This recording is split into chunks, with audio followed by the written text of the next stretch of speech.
All right, so several villages outside Bakenberg in Limpopo have been cut off after a bridge collapsed yesterday due to heavy rains. The community of Galakwena village, Wydhoek village and others aren't able to use an arterial gravel road to access places like Mokopane. In fact, the Kgole river is currently flooded. SABC News reporter Katlego Nyoni is covering the situation and joins us now live on the ground. And Katlego, I can see it's raining quite heavily even as we speak.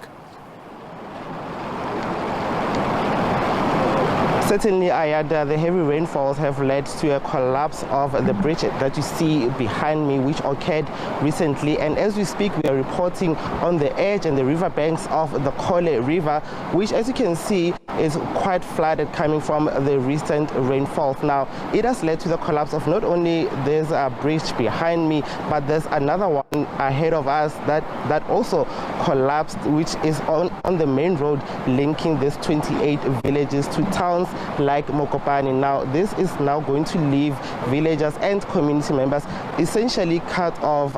We know that next week is the reopening of schools. Community members tell us that that will also pose a challenge. The Taxi Association also saying that it is essentially unable to operate following the collapse of this bridge. They deem this Kgole River as unsafe, but I'm joined by some of the members of the community. I'll start with the community leader here, that is Ntate Jerry Musatlana. Mr. Musatlana, this problem of the bridge collapsing, when did it happen? Talk to us more about it, and what sort of impact will that mean now for all these communities towards our left?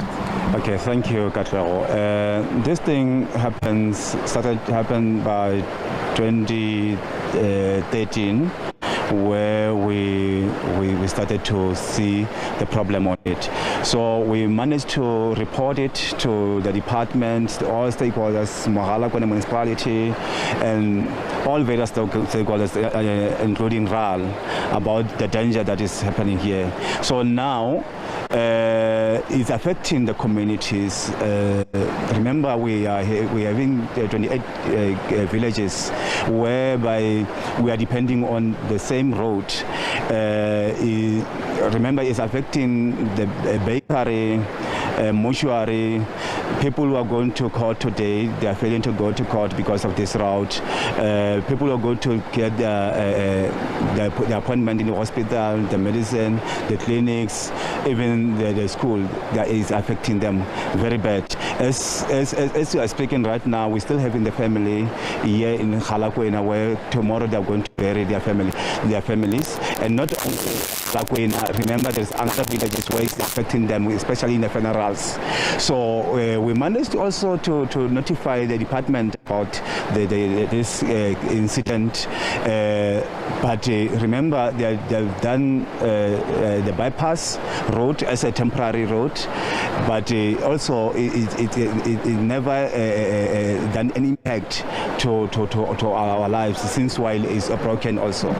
So just a very brief one for me before I release you. What are the available options, if any, for community members to be able to access Mokopane, to be able to even access places as far as Polokwane? Are there any other alternative routes?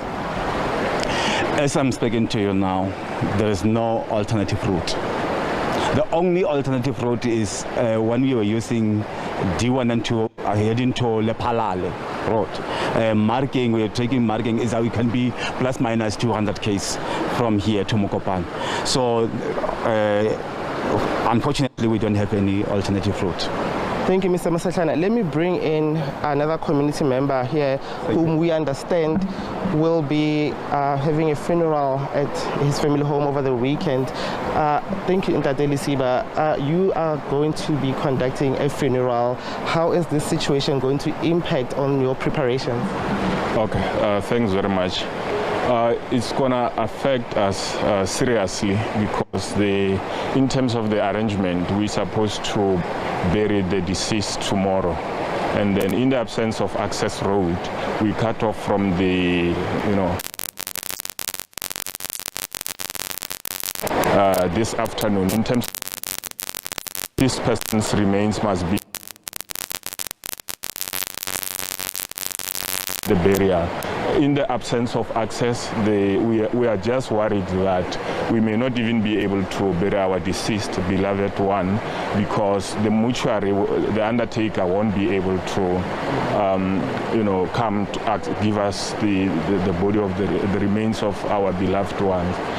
We so worried that, if the funeral doesn't proceed tomorrow, the cost will increase. As you know, these are rural areas where, you've got one breadwinner within a household. So it's going to have an impact financially. It may also ruin the family. So we are very, very concerned, and we express our disappointment to, those who are responsible, the departments and road agency Limpopo, because this is not a recent problem.